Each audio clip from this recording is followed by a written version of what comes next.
What if Google was legally forced to hand its biggest AI rivals the same superpowers it gives its own assistant on every single Android phone on the planet?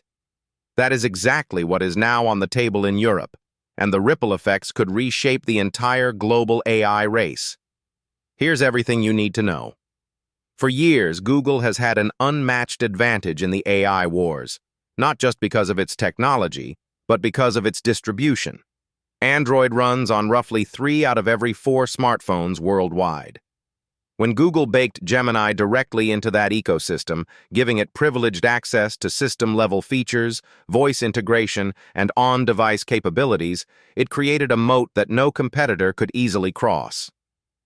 ChatGPT and Claude are powerful, but they have been living as guests in a house that Gemini owns.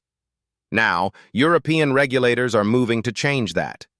New EU guidelines are being drafted that would require Google to grant competing AI assistants, including OpenAI's ChatGPT and Anthropic's Claude, the same deep Android integration that Gemini currently enjoys. This means the same system-level hooks, the same on-device features, and the same access pathways that make Gemini feel native rather than bolted on. The goal, according to the regulatory framework, is to prevent Google from using its dominance over Android as a lever to dominate the AI assistant market as well. This move is rooted in the same philosophy that drove the EU's landmark Digital Markets Act. The DMA was designed to prevent so-called gatekeepers, the massive platforms that control essential digital infrastructure, from using that control to unfairly advantage their own services. Google has already been designated a gatekeeper under the DMA. The AI assistant guidelines now being developed represent a direct extension of that logic into the next frontier of digital competition. The implications here are enormous. Think about what native Android integration actually means in practice. It means an AI assistant can respond to your voice from the lock screen. It means it can interact with your camera, your messages, your calendar. It means it loads faster, runs more reliably, and feels like part of the phone rather than a third-party app. These are not cosmetic advantages. They are fundamental to how users experience and adopt AI tools. If ChatGPT and Claude gain access to all of that, the competitive dynamics shift dramatically.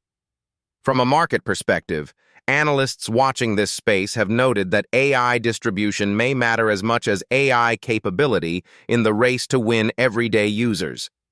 A technically superior model that lives behind friction loses to a slightly inferior model that is always one tap away. Google understood this when it built Gemini into Android. The EU is now essentially saying that structural advantage must be shared. Critics of the regulation argue that forcing platform interoperability could slow Google's own investment in Android AI features, since the returns on that investment would now benefit competitors as well. There is also a genuine technical complexity to mandating equal access. Android's architecture is not a simple switch to flip. Google will likely argue that true parity is harder to achieve than regulators acknowledge, and that timeline disputes could drag implementation out for years. Proponents, however, argue that without intervention, the AI assistant market will crystallize around whoever controls the hardware and operating system. And that means Google wins by default, regardless of who builds the best model. The EU's guidelines, if finalized and enforced, could be the most consequential regulatory action in AI since governments began seriously engaging with the technology. What to watch next? Whether Google pushes back through legal channels, how quickly the guidelines move toward formal enforcement, and whether other major regulators, particularly in the United States and Asia, take note and follow with their own frameworks. The Android AI ruling is not just a European story. It is a preview of the global debate over who gets to control the infrastructure of artificial intelligence. The age of AI is also becoming the age of AI regulation. And in that contest, the rules written in Brussels may end up mattering just as much as the models trained in San Francisco.